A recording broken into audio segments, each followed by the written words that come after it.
Hello everyone and welcome back to the Lazy Kitchen. Today we are going to make a Persian inspired beef and vegetable stew with some pretty unique condiments. So for those of you who haven't been here before, welcome. The Lazy Kitchen is a place where we try to cook easy, healthy and on a budget, the latter one being a little more important these days. And we have three simple rules. The first one, everyone's favorite, including my own, is lazy. And we define lazy as no prep, no cleanup, and 10-minute preparation time, literally 10 minutes or under. And we have the iPad timer to prove that. I'm especially enjoying the lazy part of the recipe today. We're literally recording this between a long bike ride and a pool party, and after 10 minutes I will be able to leave and have fun and still have a healthy meal ready for me for tomorrow when we need it. The second parameter of the Lazy Kitchen is thrifty, in the sense that we try to make recipes that are still healthy with the least costly ingredient that we can find without sacrificing nutritional value. So I'm going to talk about how much I paid for my ingredients. And then the last parameter, which is very important to me as a healthcare provider, is obviously healthy. We're going to define healthy as an all-in-one meal made with unprocessed or minimally processed ingredients that has a healthy, complete source of protein, that has a healthy starch, and that has 2 vegetables. Today, our vegetables and our starches have a little bit of overlap, and I'll talk about that in just a second. Let's talk about what you're going to need today. You can make this recipe stovetop on a good stainless steel pot or a Dutch oven. I'm going to use my faithful steel, the old 6 quarts Instapot. What I like about that is that it has a saute function, so we can brown things like onions and meats, and then we can convert that into a slow cooking recipe, which we're actually going to use today. Otherwise, you just need a board, kind of a little bit of a workspace. We're going to need a can opener, a pair of scissors to open up some bags, and then one thing I forgot is something to stir our food. And that's basically all that you're going to need, and I always have a cleaning rag on hand because I'm half German. So today the recipe is the main protein is going to be beef stew. I had a whole pack of it, so this is what was left from a former recipe I did. Beef stew per pound is going to be, around, a good quality is going to be around $6-7 depending on where you get it. Get for your protein, especially your meat protein, get the best quality that your budget allows. If you use lower cuts of meats, which often we will do with stew, make sure they cut it really thinly. That will help keep them tender when you cook. So this happens to be some, I think some grass-fed Angus that we had in a bulk quantity. The starch and the protein are going to have some overlap. So one of our starch and vegetables are going to have some overlap. I'm going to use some plain frozen pre-cut onions. We're going to use a whole bag in this recipe. A bag is about $1.30. The other vegetable I'm going to use is some frozen zucchinis. This again came from a huge bag and I saved some. You can easily get a bag about the size or maybe a tiny bit smaller for still under $2 in a lot of your entry-level grocery stores. So I'm going to use all of that. The starches, we're going to use 2 starchy vegetables. The first starchy vegetable, I'm going to use lima beans. You can also use peas, which is probably something that you may have more readily available in your freezer. So that's a good combination of a vegetable that's got a very nice, healthy carbohydrate to it. It's got a lot of natural fiber. Less than $2 for a whole bag, so you get a lot of bang for your buck for that one. And we're going to use garbanzo beans, a can of organic garbanzo beans, 99 cents. So it's still, then again, a lot of bang for our buck, and it's pretty nice and creamy. So now for the fun part is the condiments. So we're gonna need a little bit of broth. I always have one in the fridge, you know, so maybe like half a cup or so to keep things moist. And so that's maybe like 50 cents worth of really good quality broth. A little bit of dried garlic, and then the two things that will make it unique. Someone made this recipe for me initially 10 years ago whose parents were from Iran, and they use pomegranate a lot in their cooking, and so that's one way to do something that's a little bit sweet and savory. I buy these pomegranate seeds because I'm not gonna go through the work of trying to extract them from an actual fruit, and I freeze them. So even though this is a little more expensive thing, it's about $5, I can usually make about 3 recipes. If you don't have that accessible, don't panic. You can also use pomegranate juice, maybe like a third of a cup. It's going to be a little bit sweeter, but it's still going to give you this really, really fun flavor. If you can fit it in your budget, the spice that authentically goes with that will be saffron. Saffron has a unique flavor. It's unfortunately a very expensive spice. So if you don't have saffron in your budget or in your pantry, the poor man's saffron, you're going to substitute some cumin for it. Okay.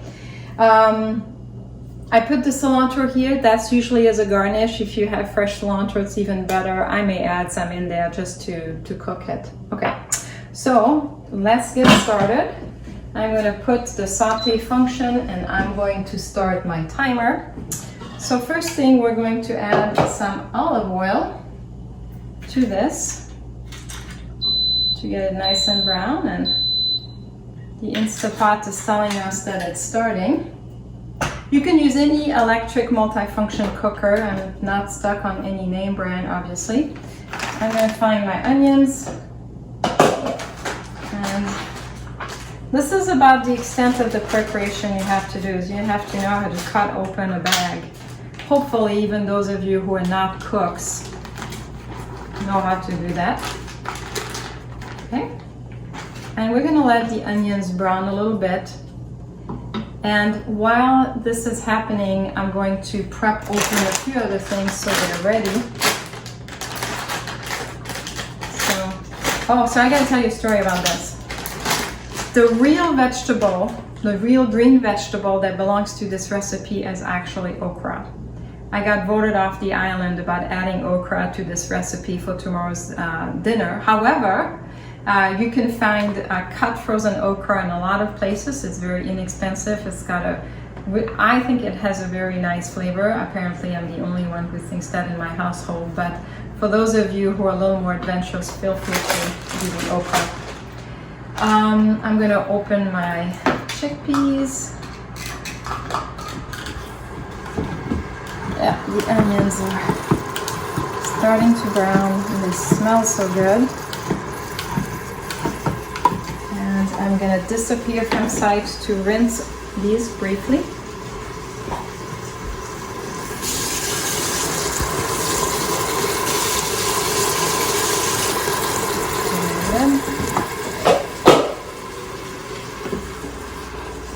And while you're here, you can actually start adding a little bit of your garlic.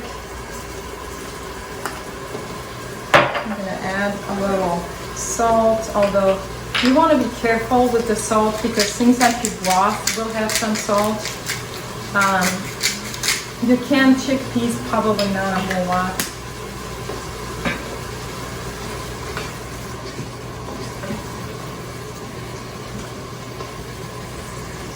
Very good, it's browning.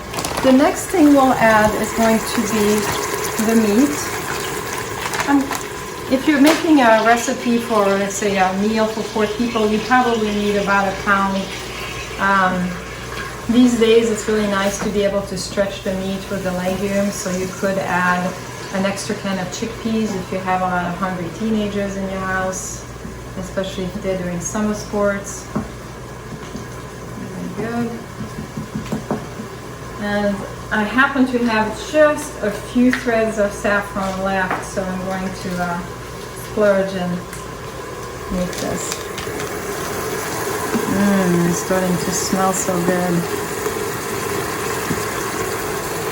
Okay. So here goes my too neat.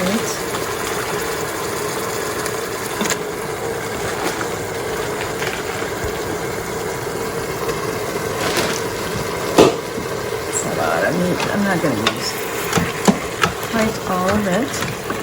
And we're going to keep cooking this at high temperature until it's browning a little bit.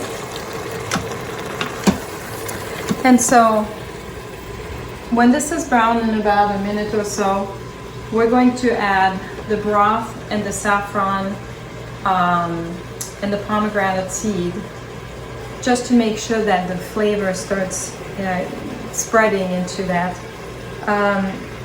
Then we'll add our vegetables, zucchinis and our lima beans, and then at the very end we add our chickpeas. Once it's nice and coated together, we can start putting it on low. And we're having a guest appearance of someone who is smelling the meat, apparently. Very good. So, saffron goes a long way. I add maybe just a few threads, so maybe like half of this little package that I'm parceling out like gold. Does it taste like gold? Saffron. Very good. I mean, you could also add actually a little cumin to supplement the saffron or paprika.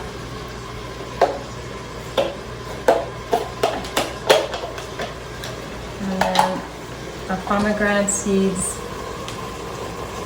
A lot of stores have them in the produce section. Like I said, you buy them, you use them, and then you freeze the rest. They can be in the freezer for a really long time.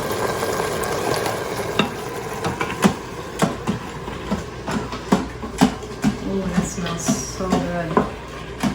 Even my puppy thinks so. Okay, now our meat is kind of nice and brown. So let's add our zucchinis. Zucchinis is great if you have people in your household that need to eat vegetables, but they don't have a big palate for vegetables. They don't have a lot of flavors, so it's a nice way to make people meet their vegetable requirements. Lima beans, I think they're kind of fun. I'm gonna keep a few for our salad, actually. I like them in the salad. Good. That just smells good. And now we're going to add the chickpeas.